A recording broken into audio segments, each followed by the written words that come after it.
শ্বশুরবাড়িতে মনসা পুজোয় ঘুরতে এসে জলে ডুবে মৃত্যু হলো জামাইয়ের।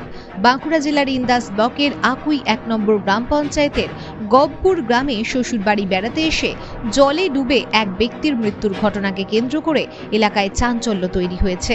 জানা যায়, হুগলি জেলার কামারপুকুর এলাকার বাসিন্দা সাহেব বলে ইন্দাস ব্লকের আকুই ১ নম্বর অঞ্চলের গবপুর গ্রামে শ্বশুরবাড়িতে মনসা পুজোয় বেড়াতে এসেছিলেন এবং ষষ্ঠী পুকুরে স্নান করতে নেমে পুকুরের জলে তলিয়ে যায়। তারপর গ্রামের মানুষের সহযোগিতায় তাকে উদ্ধার করে তড়িঘড়ি ইন্দাস হসপিটালে নিয়ে আসা হলে কর্তব্যরত চিকিৎসকেরা ওই ব্যক্তিকে মৃত বলে ঘোষণা করেন। এই ঘটনাকে কেন্দ্র করে মৃতের পরিবার ও গ্রামবাসীদের মধ্যে শোকের ছায়া নেমে আসে।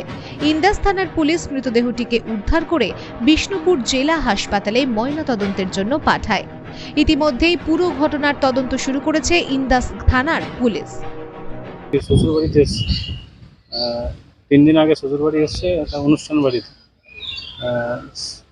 বাড়িতে আসার পর স্নান করার সময় একটা পুকুর কাটা হয়েছে। সেই পুকুরে জানতো না যে পুকুরটা অতিরিক্ত গভীর বলে, সাঁতার জানে না, নামতে যেয়ে ডুবে মারা গেছে। আপনি কি একাই ছিলেন?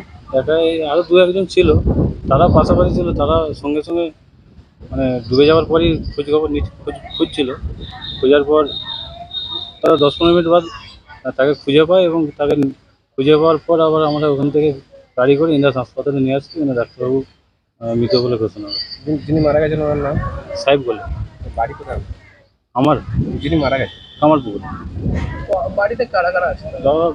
বাবা আছে, মা আছে, আমার স্ত্রী আছে, 10 বছরের একটা বাচ্চা আছে, মেয়ে। আপনার নাম? আমার নাম রবি যাদব। আপনি কি? আমার জামাই হয়।